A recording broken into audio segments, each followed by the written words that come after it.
Good morning, good afternoon, and good evening, no matter where you are watching this currently. And welcome to a Tuesday special of the Easy Level Up Videocast. I am Tom Mosley, and what we do here, if you are new to the channel, is we represent Microsoft in everything we do to help everybody on this planet achieve more. As you've probably noticed, as it's just me on camera, our wonderful Hannah Dethridge is unfortunately unable to attend, but she will be here hopefully in the next couple of weeks. And in our next couple of weeks, actually, we're going to be doing a Gamescom live event reaction. So make sure you tune in for that. I know you guys love what we do there. But today, Videocast is still going ahead. We're still going to be having some guests on, and we're going to be talking all about handheld gaming, and not necessarily specifically devices that you can game in handheld mode, but it's not dedicated devices, but also we're talking about cloud gaming, past, present, and future devices, which I think is pretty darn awesome. But we are live, so let's say hello to see who we've got in chat, if I can put my teeth in today. Tarsin over on Facebook, good afternoon to you. We've got Wookie Webster over on Twitch. Wakita over on YouTube, hello to you. And yeah, so that's who we've got in chat at the moment. I've got to see you guys are viewing us over across all of our channels. So we are live across Facebook, Twitch, and YouTube. So please feel free, like, share, comment. Any comments that we do get, we will bring on onto screen, shout you guys out. So yeah, without further ado, I think it's enough of me talking and just me on screen. I think we should get some people in to talk about it. Now, this is where I normally hand over to Hannah, and she will do her wonderful alliteration of introducing. So I've taken that mantle today. So without further ado, and I've pre-warned these guys that I think they're going to like these introductions. And I think, let me know what you guys think about as well. Paul Thomas, hello to you, sir. So we have the macho Matt Fields. Oh, wrong one. There we go. I've never been called macho before in my entire life. Do you like it? I like it. I think I could beef myself up. There you go. I think I could be macho. I could pull macho off. What do you reckon? Yeah, I think you could, mate. I think it's good. Where's the gun show, mate? Which way's the gun show? It's a little bit flimsy, I'll be honest. But yeah, thanks for that. That was really good. I liked that. Good. I'm glad. You surprised me with a new word. Like I said to you, didn't I? I was like, normally I get the same words. Let's go for something a bit different. I wouldn't call myself macho, but I'll take it. I'll be really honest. I looked up online descriptive words beginning with M, and I scrolled through the list and I went, oh, I like macho. I'm using macho. Again, I'm glad that you see me as macho. Thank you very much. Good. But yeah. Wookie Webster's just jumps in going, now we need Matt to do his best Randy Savage impression. Other wrestlers are available. Yeah, I'm terribly sorry. I can't remember who Randy Savage is. Ooh. I don't know who that is. I'm so young, you see. We'll bring that up another time. But we do have another guest on, a wonderful guest that we've had on quite a while ago, I think now. So it's good to have her back. But we have the heavenly Hannah Boffin. Oh, I like heavenly. Is it the blue hair that's giving off, the angelic vibe? The angelic vibe. I like it. But are you well, Hannah? Are you keeping well? I'm good, thank you. I'm very good. Good. It's actually nice and sunny again. It makes a change. It definitely makes a change. It's nice to be able to look out the window and see blue sky, which is all good. So, guys, how are you guys? Are you well? You excited? Looking forward to talking about cloud gaming? Yeah, it's all good. It's pretty sunny here, I'll be honest. So I'm feeling it. The choice of wearing a hoodie may have been the wrong one. Maybe wasn't going to point it out. Warm, but yeah, we're good. Thank you. It's all good here. Been gaming quite a lot actually over the weekend with certain things that we have spoken about. So yeah, I'm very excited to talk about it all today.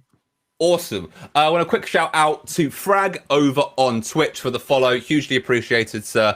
And if you are over on Twitch, you may have recently noticed some pretty pretty cool news is that we are now a verified account. We have a purple tick next to our name. It has finally happened. So a big shout out to anybody that's been part of the community. It's hugely appreciated. But yeah, so thank you very much for all of that. So Hannah's favorite, Hannah Deathridge's, red Hannah and blue Hannah, we'll go with that. Favorite part of the show has always been her quickfire questions. Now, Hannah isn't here.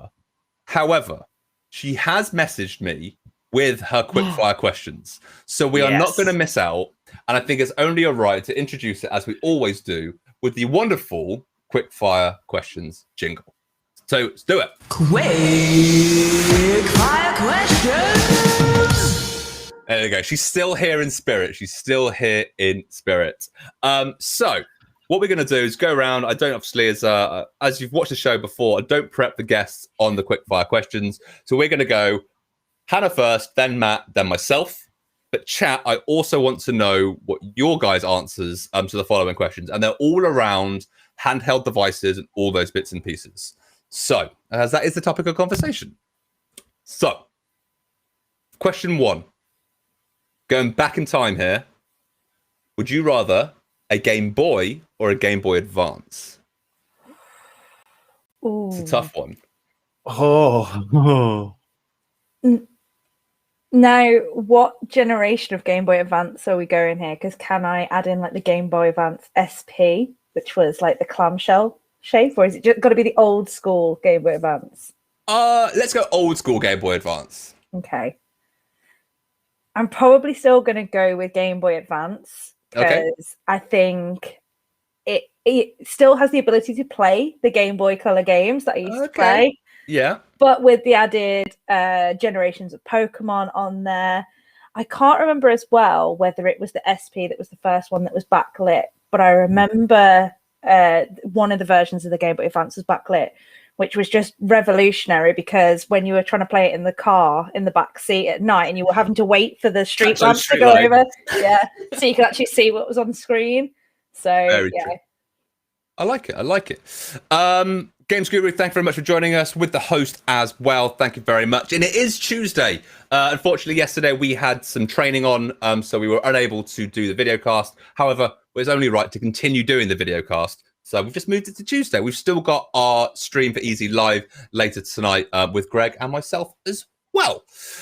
So yes, but we've got a couple of game. A lot of people have gone Game Boy Advanced. A few people have gone Game Boy. So it's tied in between there. Matt, where are you going with it?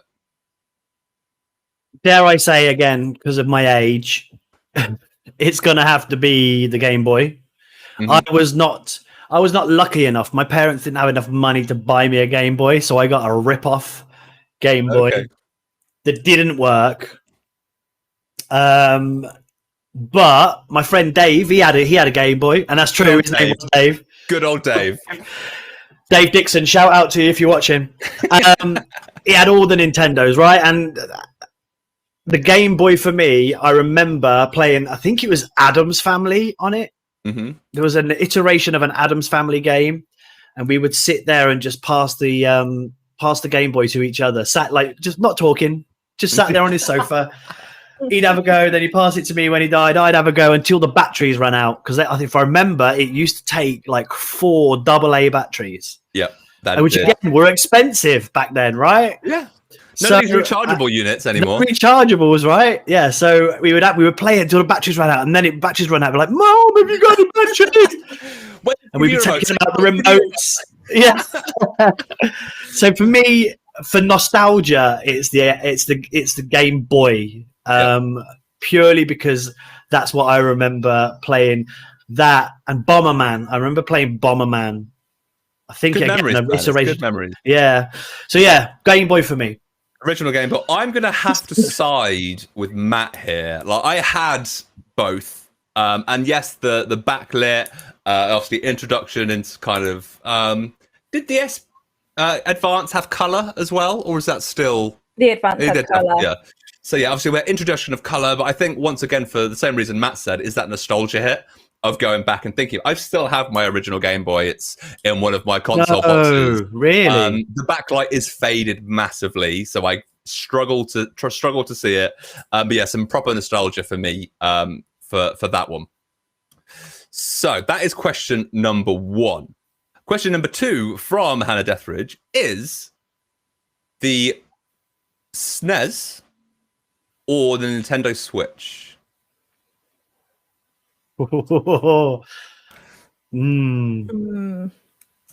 I'm just based on age, because I was either very, very, very young when the SNES came out, or what maybe wasn't even born then. But I never owned a SNES. It was the Nintendo 64 that was like the first Nintendo console that I played on. That was, iconic. So I am going to have to go for the Switch. Also, predominantly because it saved me during lockdown. Like, it was my go-to console to play on, and I'm sure we're already imagining the game that I wasted good 6 months of my life on the Switch. It's never a waste. It's never a waste. Matt, where are you going with it? Right, I'm going to flip it now. Straight up reverse it? Straight up reverse it, yeah. And then that weird noise that she makes. So I'm going to go Switch. Okay. Purely because I'm on the road a lot, as you well know. And SNES, no Tim's, SNES was probably my first proper love of a console, right? Mario Kart, again, Dave's house, round Mario, playing Mario Kart. Do you know what I mean? 4 controllers, because we had that weird sort of adapter thing that came out, and all that kind of stuff. Great. However, the Switch now, with the service, their online service, I can take my SNES anywhere I want. Yeah. Right. And I've actually bought the, I think they're third-party controllers. That look like SNES. So for me, again, going back to that, like when we spoke last time about Banjo-Kazooie on the Nintendo 64 and how my daughter is now experiencing that.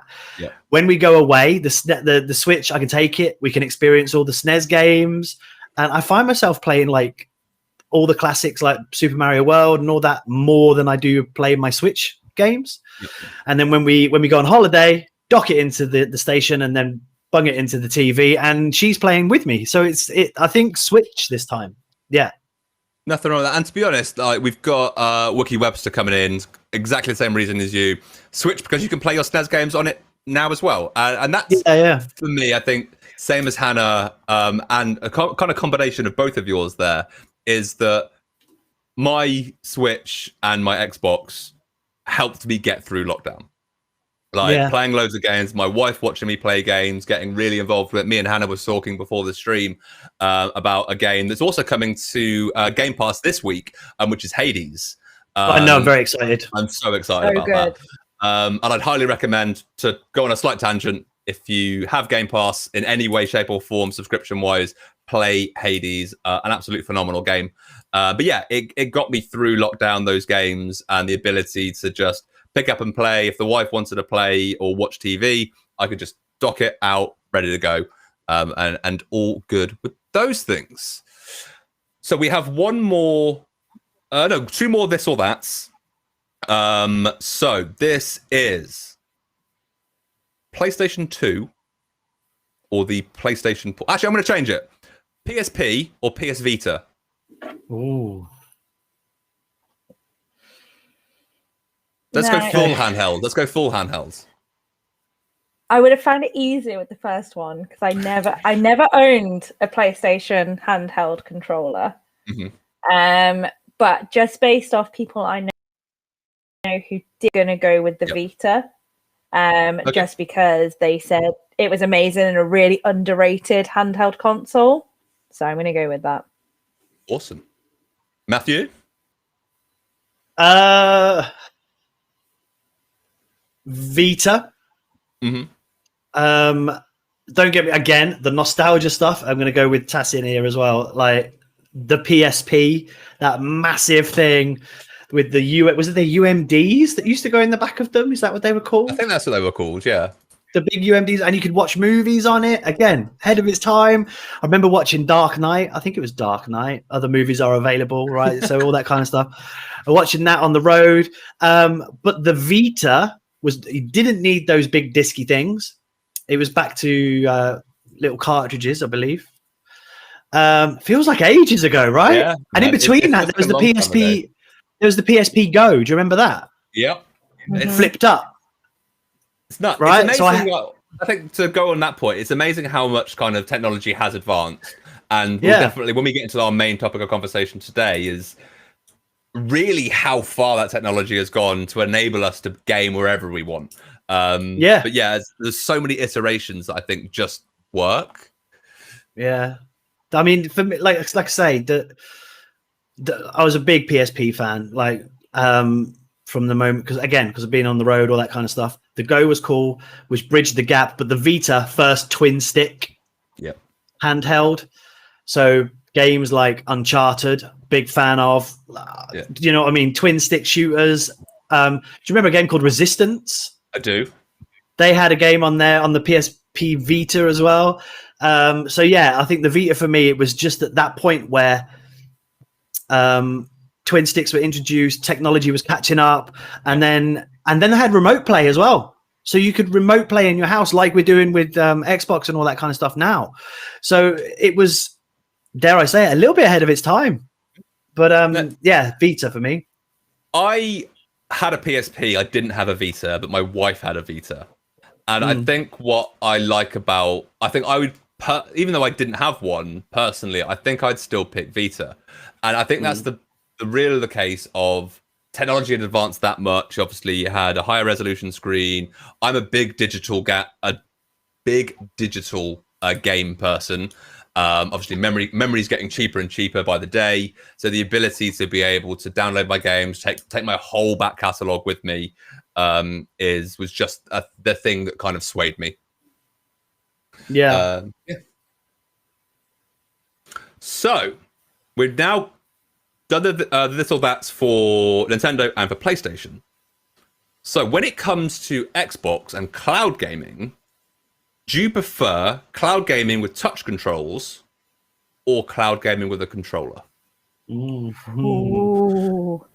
And I'm going to state here that it is a physical Xbox controller in your hand, not any of the kind of third-party accessories that I know Matt was kind of starting to lead towards with, like the Razer Kishi and all that sort of stuff. However, I am allowing you a clip for your controller. Okay, all right, okay. I'm probably, it's a tricky one because there's two different situations. If I'm sat at home, it's got to be with a controller, like hands down. I've got mine on my desk already, you know, for when it's been cloud gaming. But there's one device that has really made cloud gaming while out and about, and that is my beautiful Surface Duo. Like that has really made cloud gaming. Rub it in, all right. Go on. Yeah, Can we turn it off now, please? I'm gone. See you later. It's a little bit of a sore subject for Matt because Matt had one for 24 hours and then it got taken off him. 24 hours. Right, go on and carry on. I've got to sub in for Hannah Death Rage. We've only got one Hannah on, so I've got to start promoting gaming on Surface. But no, the Surface Duo, being actually able to almost have your touchscreen controller on the bottom screen, just kind of really brings back almost like a handheld gaming device feel. So when I'm out and about, definitely using touchscreen with the Surface Duo. Amazing. Matthew, because I know you're an avid cloud gamer. Yeah, I use it a lot. Obviously, I have a child, so all the TVs are taken up in my house. If you'd asked me 10 years ago, it'd be touch controls, right? Because obviously, playing mobile games, that was the thing. For cloud, specifically. Anything that was online. But now, the Gen 9 controllers, I actually put a post up on my socials last week. I discovered something new with these Gen 9 controllers, right? And I didn't know anything about it. And then it happened and I went, oh. But the thing that used to put me up about putting my controller onto something was how finicky it was to, like, you have to press and hold a button and then the Bluetooth and then connect them. And then, which in itself seems silly, right? Because that's easy. But I was just like, it takes too long. Oh, I just want a game. So now with the Gen 9 controllers that you just showed us there, Hannah, right? It remembers what you've connected it to. So you can switch between your PC, your mobile phone, your Xbox, just by tapping or holding the button, and it remembers the last thing it's paired to. So I just go, oh, right, you're watching whatever you're watching today. Just pick up my controller, double tap, and I'm on my Xbox. Oh, you're watching this, press and hold it, and I'm connected to my phone. So it's easy now. So I would say, for me, clip controller, because I love that experience. I've always been an avid, massive Xbox controller fan. So yeah, now Xbox 100% of the time controller for any game I play, whether it's PC, cloud gaming, or mobile, 100%. Awesome. I would have to say, I think for ease of use, I think touch controls. And I think the reason I say that is there's so many games now, and that list is constantly expanding of the games that are available to be used with touch controls. And they're not your kind of simple games.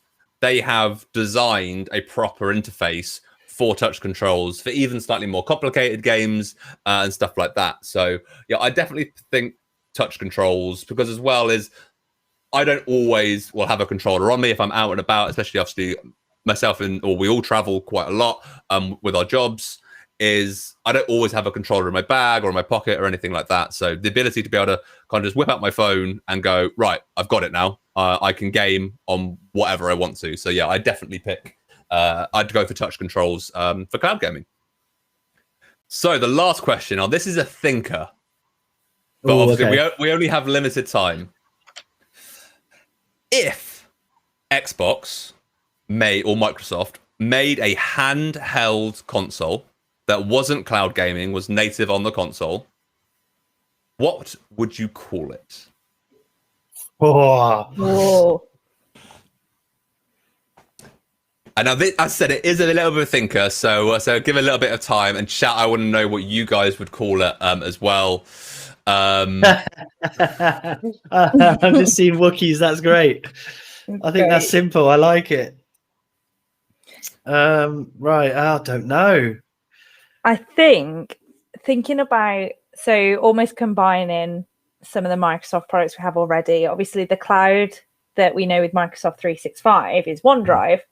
So I think almost like a combination of that, and almost call it the Xbox Drive, because it's portable. So, wouldn't recommend driving and gaming at the same time. That might be, a little bit dangerous, a little bit illegal, but just a little bit illegal. Just a little bit illegal.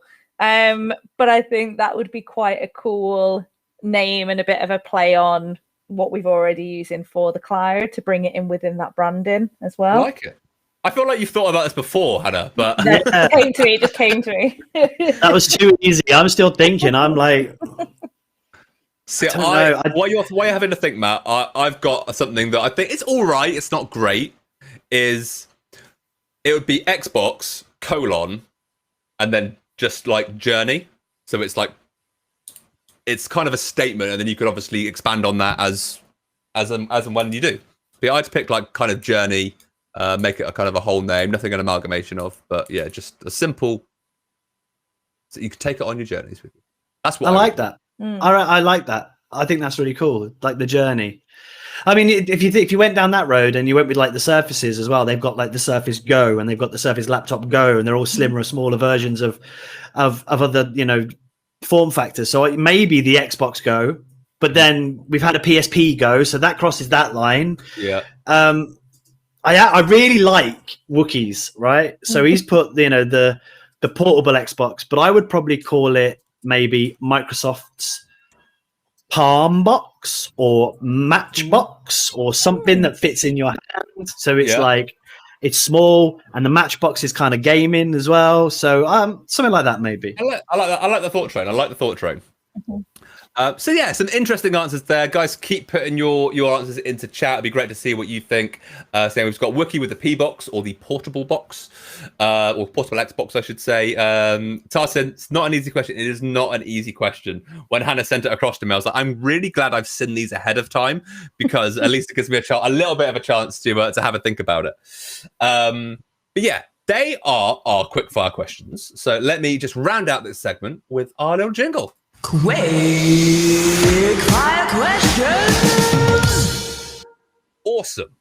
So we've talked about a lot of that was our past handheld gaming experiences. We've talked through the Nintendo ecosystem, the PlayStation ecosystem, and then we've started that conversation around kind of cloud gaming and all those bits and pieces. Now, both of you obviously use cloud gaming. You're kind of aware of it. You've used it on different devices.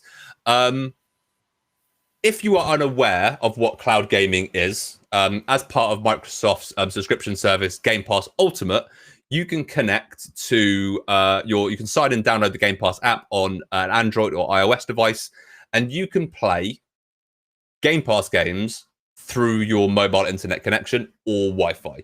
And this isn't downloaded onto the console. It's fully streamed and utilizes all the servers around the world to give you Xbox quality gaming on your mobile phone. And I think when that first got announced, I was like, it's never going to work. Internet's not good enough. But as we're now coming into 4G and 5G networks, just the ability to stream these games in this such high fidelity absolutely blows me away.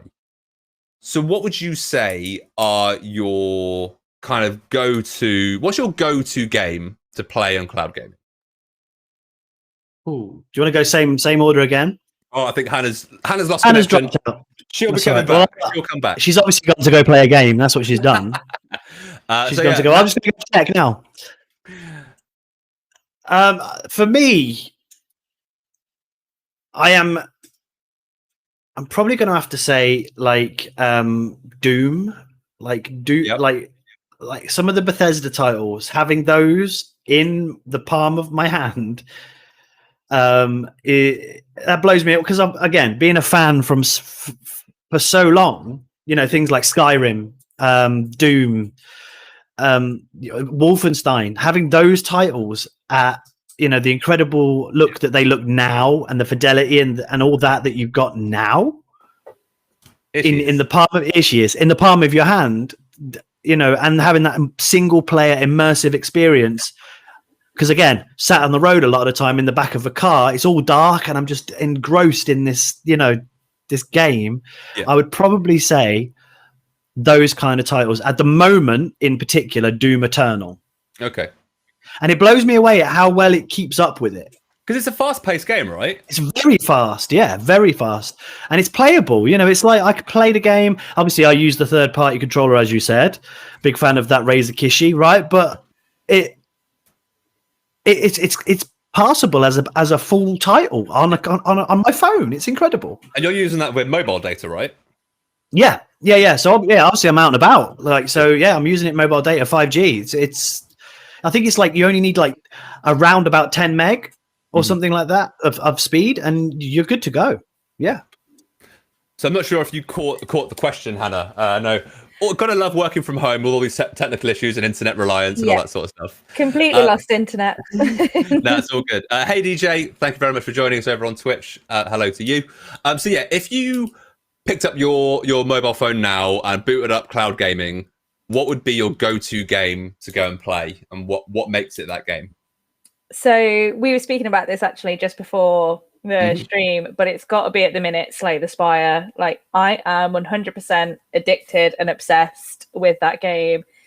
It's just so easy to pick up and play. And I also think because, as we can tell, my internet is not the most reliable at times, it's also not the kind of game where I'm going to really struggle if the internet connection is a little bit laggy because it's turn-based. So it's been one of those that, to be honest, the majority of the time I have played cloud gaming rather than actually on my console, because it's just to pick up and play.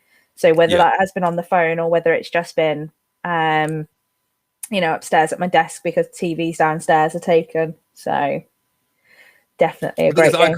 I kind of look at it now and I go, like, when I'm cooking or I'm in the kitchen, I watch a lot of online videos from YouTube and stuff like that. And I could go, well, I'm waiting for something to cook. I could just grab my phone out and play some games. And that's when I realized I burn everything because I'm so distracted by video games. I think my go-to cloud game at the moment is actually a mixture of two. I was speaking to Hannah about this pre-stream as well, is Dead Cells.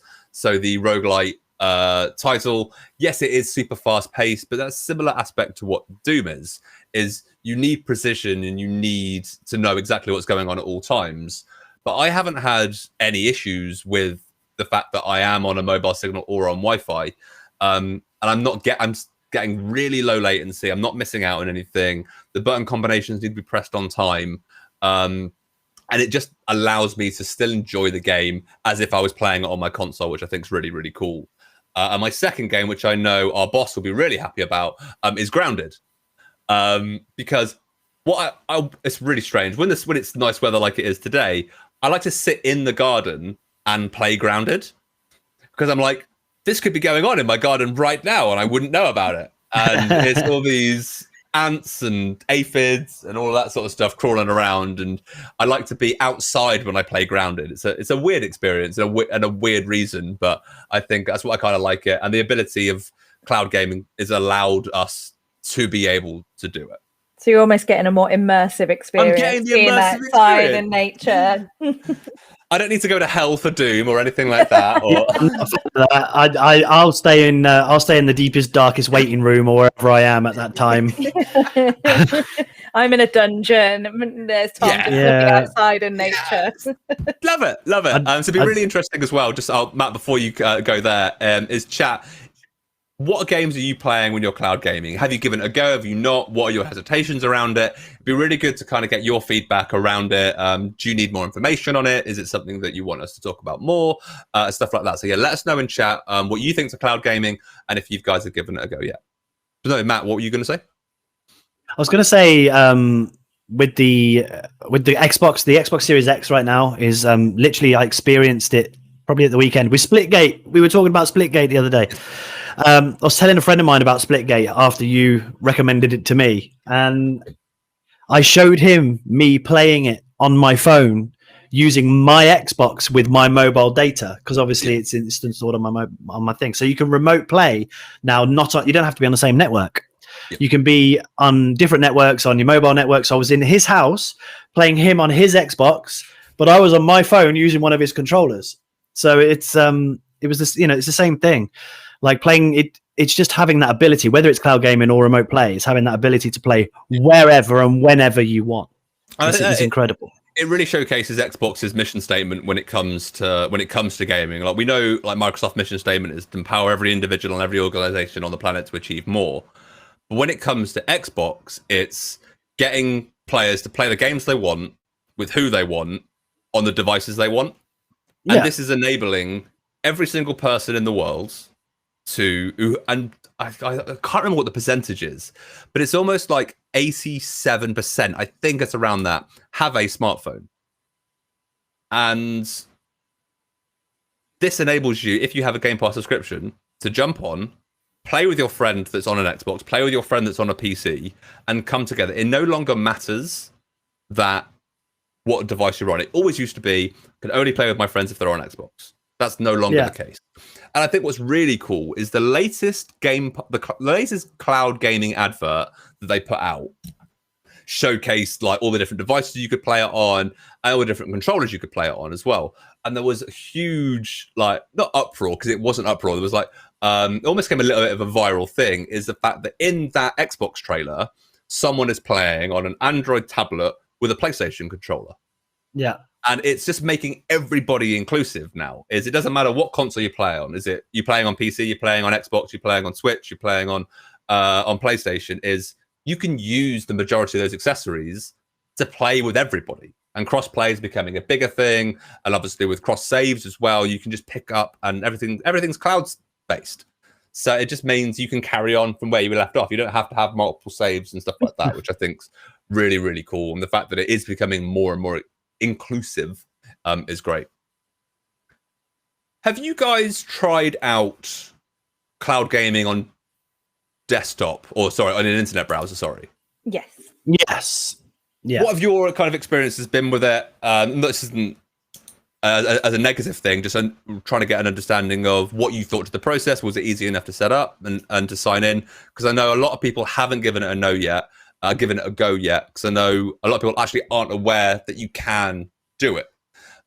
So yeah, what kind of experiences have you had with it, guys? Super easy, super quick. Like literally got my controller connected to my PC within seconds because I'd never done it before, really. I'd never, before cloud gaming was on browser, I never really used the Xbox app other than the games I've downloaded off Game Pass. So then when I tried it on browser, I thought, oh, my internet connection's not great. It's going to be terrible. And actually, really smooth experience. I've had no issues with it. And yeah, really easy to get it, like to get on there. You literally put the web address in, sign in, and as you say, it brings everything over, all your profile information, all your saves. So no complaints.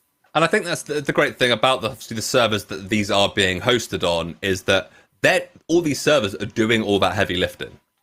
So if you, and I know so many people that want to kind of get into PC gaming, but we know PC gaming can be quite expensive, especially if you're looking at a desktop gaming PC compared to a laptop. Is you are looking at upwards of £1,000 for a higher spec device, and not everybody can afford that. But all you need is a Game Pass Ultimate subscription. It's one low monthly cost, and you have access to game on any device as long as it has Wi-Fi. As long as you have a stable internet connection, an Xbox controller, you can partner up, I say Xbox controller with Bluetooth because you have to connect it to the PC. You can also do it via the wire as well. And you can play on a lower spec PC, but you can play at high spec graphics because everything is server based, which I think is really, really cool. Matt, have you given it a go? Yeah, after you told me about it, you were the one that you were like, it's ready. It's you can do it now. So I jumped on again. I think it was Doom again. I'll be honest, because it's always a good test, right? It's a good test. Yeah, it's a really good test, and it's that again. That's how I discovered the Gen 9 controller thing. As I was playing on my Surface Laptop 3, and like I say, it's dead easy. You just go onto the website Microsoft.com, and then you just click on Cloud Gaming. Within that, you sign in, and you've got your subscription. Pick the game you want, and because I was like, hold on a minute, I've already connected this controller. Let me see if it works. So I did it, and then I played for a little while, and I was blown away. I mean, obviously, for me, I prefer the phone because normally I'll be lying in bed, so it's nice to have the little phone with the controller. So but for people that like say on a train or I've got decent mobile data on a train or something, you just sit there with it on a little table, and away you go. It's dead cool. It's really cool. Awesome. What was the question I was going to ask? If Xbox turned around now and said, actually, we're going to make a handheld console, like natively supported on the actual device. Called the Pocket Box. Just put that out there. Yeah. Would you look at getting it, or are you happy enough with the way that cloud gaming is? Do you think the handheld market is there for it to succeed in, or do you think cloud gaming does a good enough job? For me, I've always loved handheld versions, and I'd like them to go something along the route where it could be handheld, but you could also dock it, so you could have that option. So for me, I like to take a console with me where I go. We've already mentioned that we all travel quite a lot. I have family that live like 80 miles away from me, and I don't want to, necessarily lug a controller with it or a actual console with me. So something handheld that's more portable would be great. And if it was something where we could have obviously our Game Pass library on, it's absolutely fantastic because already I'm not having to think, oh, I've got to buy a console and then I've got to buy so many games on top of it, which is what I currently think of when a new handheld or any new console comes on the market. But if I think I've already got a Game Pass subscription, I've got 100 plus games that I can choose to go through on a handheld controller now as well. Fantastic. That's cool. Matt, so it's a good question because I'm happy, right? But the collector and the addict, dare I say it, in me would want it because it's there, and I'm like, I'm going to need that. I don't have one of those.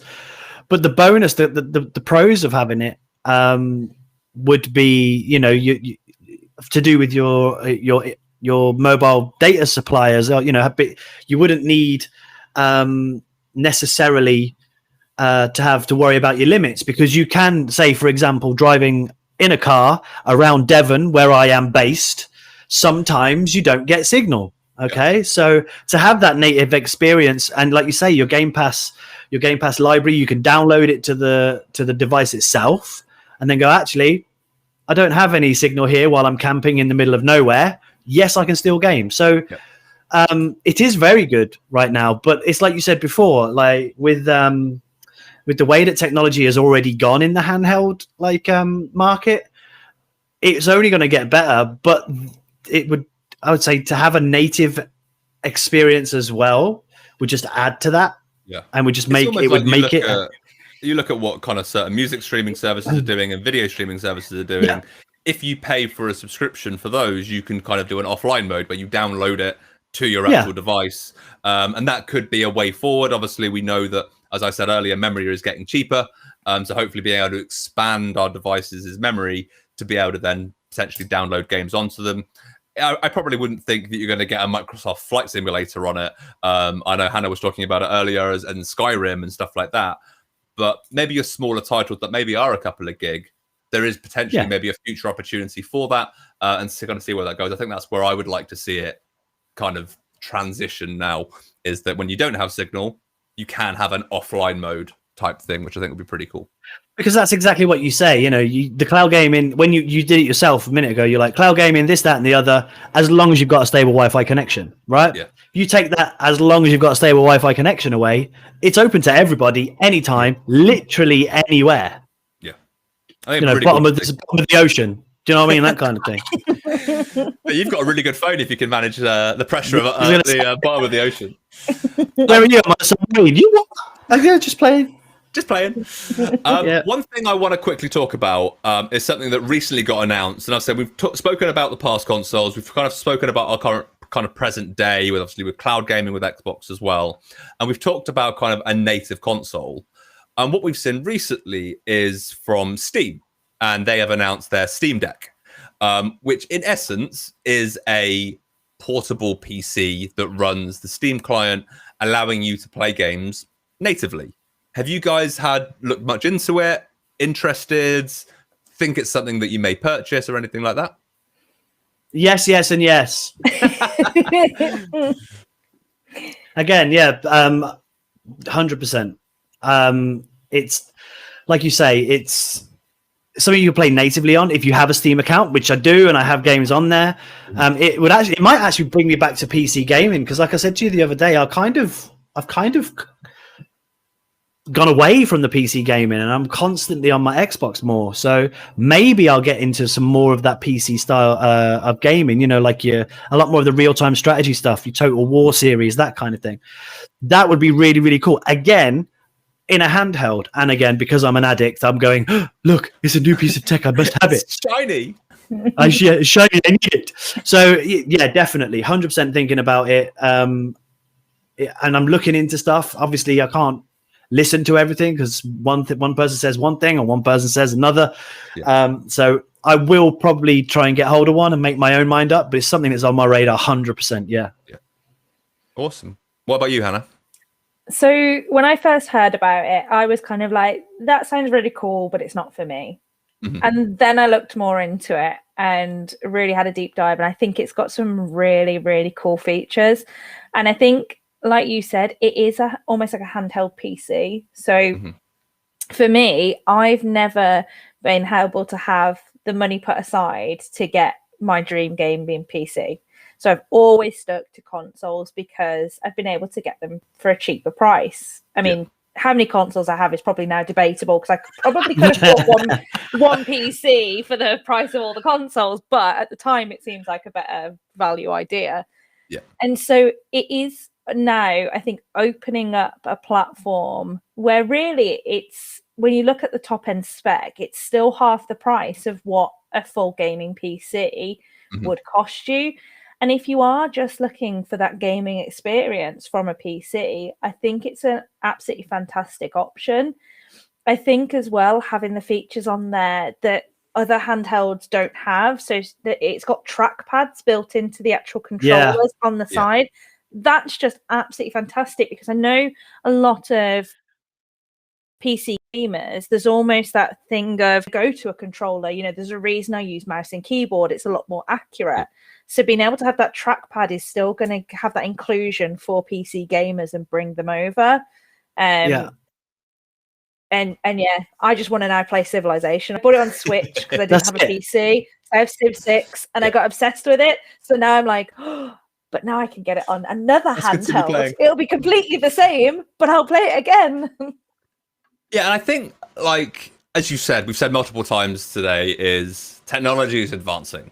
Technology is getting better by the day. And I think what we're going to start to see, I think, depending on the popularity of the Steam Deck, is we're going to start to potentially see more native consoles being released and kind of better upgrades and better generation leaps and stuff like that, as we start to see better resolutions and better frame rates and all that bits and pieces within handheld devices.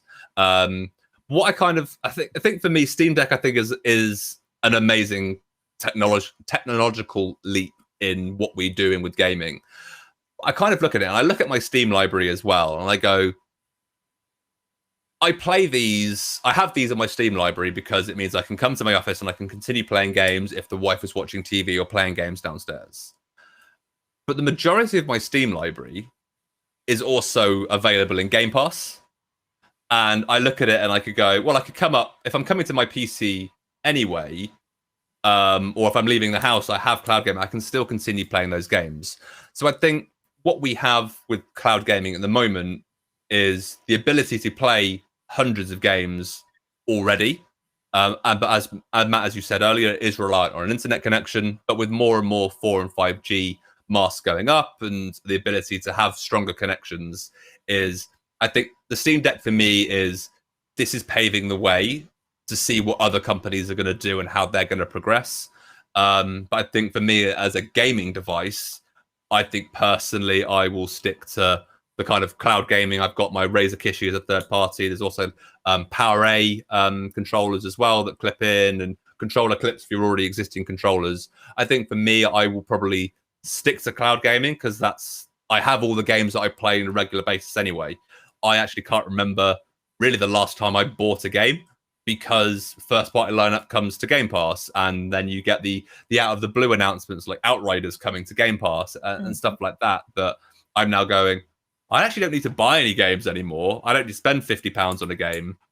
Whereas obviously with the Steam Deck, you're paying for the console, but then you're still paying for those games because you need to obviously activate them in your Steam account and stuff like that. So yeah, I think it's really interesting to see where technology is going to go. But yeah, I think cloud gaming for me is still the way forward, in my humble personal opinion. I think if you've got a massive Steam library as well, it's going to be a big benefit too. Like I have a few games because, like I said, I never had a gaming PC that could run good games, so I had a few indie games on there.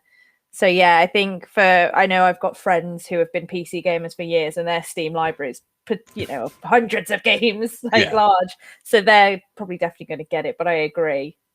Stick with something where you've already got so many games and you don't have to spend the extra money. Don't have to spend the extra money, which is always good, which is amazing. Well, Matt and Hannah, I want to say a big thank you for joining on the Videocast today. We are going to have to cut it slightly shorter today. We've unfortunately got some calls directly after this, which we've got to kind of prepare for. But yeah, a big thank you to Matt and Hannah for joining, talking all things handheld, past, present, and into the future.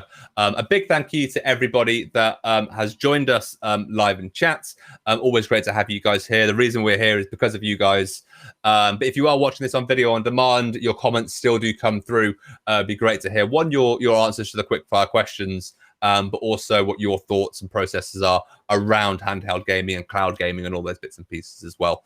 So on that note, I think I will let everybody get on with their day. I hope you've had an enjoyable Tuesday. And once again, Greg and myself are live for Easy Live tonight, just on Facebook for the start of our back to school streams. And tomorrow we've got Matt and Greg playing the viewer's choice game of The Darkest Dungeon, which I thoroughly enjoy as a game. So yeah, have fun with that, guys. It's not the easiest game in the world. I've had a little go on cloud. There we go. Yeah. It's tough. Don't get It is attached to very your characters. Don't Don't get get attached. but guys, thank you so much, and we will see you in the next couple of weeks for our live reaction to Gamescom. Cheers, guys. Bye.